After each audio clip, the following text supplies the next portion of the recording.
Good morning, everybody. It is the Wednesday Wisdom Live call. It's the last day of January already. Holy cow. Full moon, blue moon, super moon, all that. There was an eclipse. I got up at 4:30, go to the bathroom, and I walked outside, and I saw about half of the eclipse. I did not stay up to watch it all, but I saw about half. Oh, yeah. So it was pretty amazing. I just went out last night. So my website is helloextraordinarylife.com.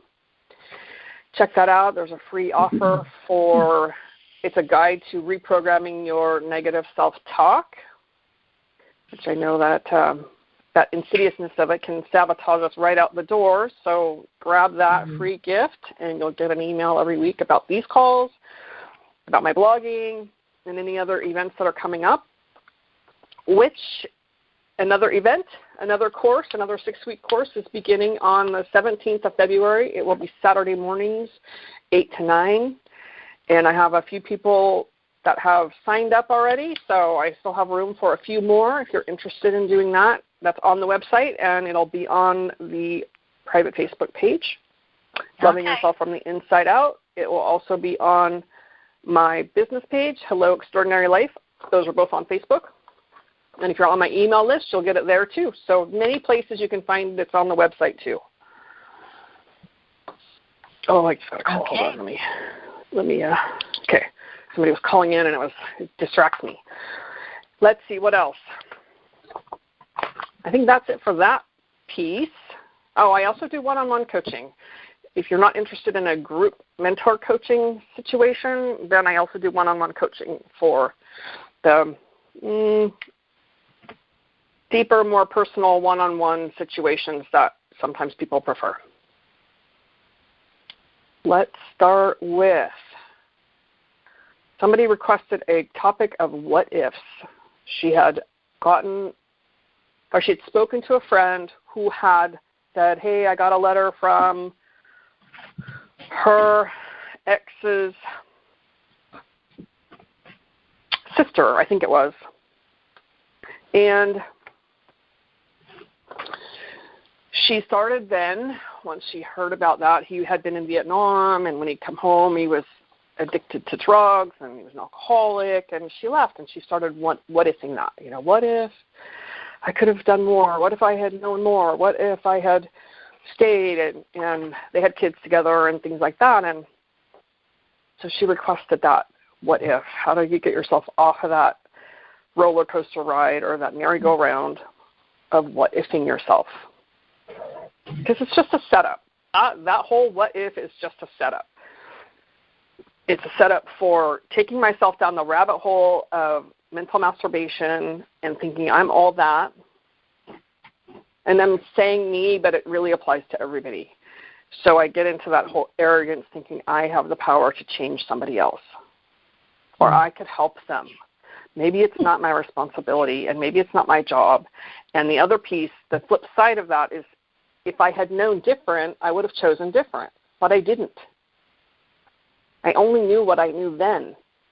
How can I make that different now? So doing that whole what if just spins us out of control in that rabbit hole. Why it's showing up. I've been pondering this and thinking about it, and I can feel my whole self evolving, and so I want to share with you why it shows up. There's no accident that somebody told her about a letter she got and talking about the ex, and so now it's showing up because it's time. It's time to be moved out. That what if, the grief, the pain attached to that, whatever it is that I have made that part of my life mean, it's coming up now so that it can be moved out, so I can heal from it and move on. Right. Otherwise, I stay stuck in that. And when we stay stuck in that loop, that wound, we can become paralyzed. We may not stay in it all the time. The point is of that little piece right there is it's showing up so it can be moved out. That's what's happening in our world today. The energy's changing. Things are showing up because it's time. When we begin and declare that we're moving, we're changing, we're going to change our relationships, or we're going to be a better person, or we're going to, whatever it is that we're intending to do differently, the lifetime of paving, how we've paved our road so far, is not going to show up. So I declare, I'm going to stop judging people. I'm going to be more accepting. As an example. And I've actually done this. Then what starts showing up? All my judgments. All my non-acceptance. Right? It's showing up because I've declared I want it to be different. I'm choosing it to be different. I'm choosing to change that pattern and that habit and heal that part. Because if I'm judging you, I'm certainly judging me. Right? I'm not going to judge you if I'm not judging me. That's just the way it goes. And judgment is different than discerning. That's just a little tidbit. But judgment comes with that opinion about how I think it should be, or what would be right in my world, or whatever that opinion is behind a judgment. Once I've declared I'm going to live my life in a more accepting way, well, guess what's going to show up? All those places that are not working. Because that's how I've been living up till this point. It's the same with the what if. When I start what ifing, because it takes me right back to the past where I was. And I can't do anything different about that now because that got me here. Right? That helped define who I am today. Now if I'm going to go back and go, I start romancing it. I used to do this. I'm guilty. I'd start romancing it and what it was, or what I wished it could have been, or what it started out to be. I romance the good parts. And I don't know about any of you, if you've ever called that person that you start romancing about, that old relationship, you quickly remember why you left. You get that quick reminder that you go, that's why I decided to leave. Ouch. Right? So the what if is, how do you stop that when you get in that loop of, what if I had done this, and what if it could have been that, and well, what if it could have been? The only way it could have been is if I can take what I know today and relive that time. We all make, and sometimes you just have to remind yourself of this, we all make the best decision in any given moment of our life based on what we know right in that moment. Nothing more, nothing less. Oh, Joni just fell off. Okay. Probably an accident. Somebody sent me an email replying to this. She didn't know she would be here on the call, and she's not. So she sent me an email and asked me to share because she felt it was important and it helps her in her life. She says she met a woman who lived she said, let's see, there was a delightful, much-loved, and very wise character in the city by the bay who was known as the Blue Fairy. I love that name. So, what was it? Blue Fairy. The Blue Fairy. The Blue Fairy. Blue Fairy. That's what they called her. She was a delightful, much-loved, and very wise character in the city by the bay, so over in the Bay Area. And she says, I was whining to her one day about fill in the blank, whatever it was. I don't even remember what it was. What I do remember is what the Blue Fairy told me. Honey, if it was supposed to be different, it would be. Duh. Right? Like, it's so obvious. It's so obvious, and that's one of the things about how we need each other. Okay, so the next piece she says is, her wise words guided me to make better decisions for the highest good and the best interest of everyone involved in any situation. For a long time she did that. So she asked if I would share that piece of wisdom because it really helped her. If it was supposed to be different, it would be. Well, right? Like, it's just such an obvious thing to me, and yet not so much. Sometimes it's we forget. We have good forgetters, and we get caught in the loop of whatever trauma that what if keeps us in. The other part of that is that what if and reliving that drama and that pain and agony and, oh, I wish it could have been different, or what if I had done something else, and what if I had. We can do that all day long. It doesn't change anything. It's an addiction. It can be called an addiction. Maybe not everybody would call it that, but I would call it an addiction if we do that often, because it keeps us in that same, it serves us somehow. It keeps us in that same feeling of, I'm not good enough, I should have done it better, whatever you can fill in the blank with. That keeps us locked in that place of never good enough, never enough, and playing God. Whether you believe in God or higher power or not, playing something bigger than what I am. And often, if it had been any different, if the what if had been true, then I might be in that person's way of their gift and their lesson in life. Because if it was supposed to be whatever I'm what-ifing it to be, and trust me, if it was that, I would still be what-ifing it I had left, right? I would still what-if it.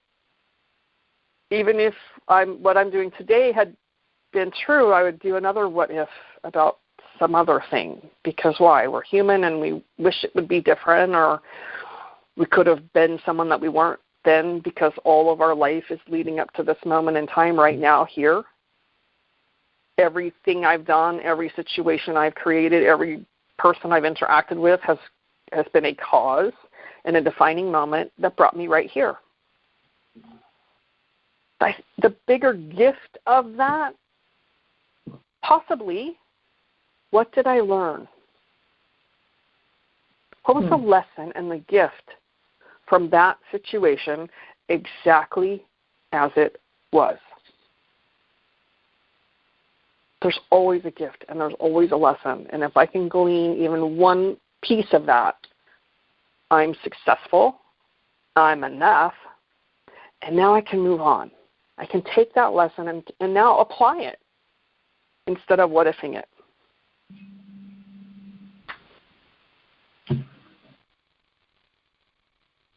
We lost her. No. I just came to a point of, I think I'm done right there. There's probably more. I'm certain there's more, but that's what I got now. And yeah, how was that for you? Good. Yeah, I don't have as many notes as usual, but what I have is full. Sometimes you don't need that many. Yeah. But then what's your biggest takeaway of that? Oh, boy. I do romance my what-ifs, and that is not good. My children are going through what-ifs right now, and I thought it was interesting the other day, and I noticed it, and I brought it to his attention. I said, you do that a lot. It's kind of neat to daydream. And this puts another spin on daydreaming, and so I will assess whether it's daydreaming or if it's a what-if. Yeah, because I think daydreaming is okay. And what ifs can be if I guess, if they're in the right context, maybe. As long as you, like you said, at the very end, what did I learn?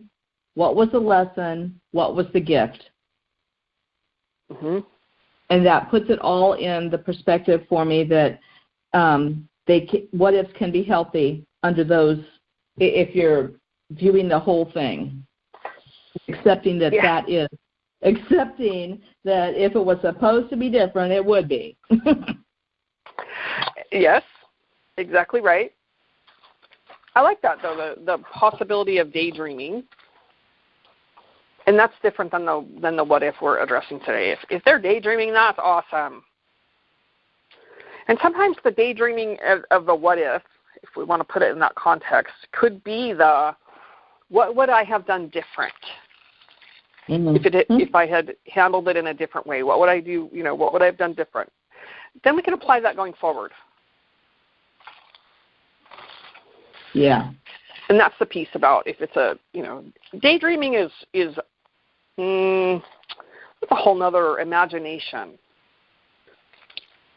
So that's a whole nother topic. The value of daydreaming. It's important that we daydream. A lot of us don't do that anymore. Yeah, one seems more positive and one seems a little bit more negative. Yeah, because the what if is wishing it had been different or wishing I had done something different. And then beating myself up for not doing it different. I think that's the distinction between the daydreaming about what I'd like it to be. If I have a crush on somebody, right? I have a crush on this girl and what it might be in the daydreaming about the kissing her and things like that. That's a little different than what if. Yeah. Yeah. Good.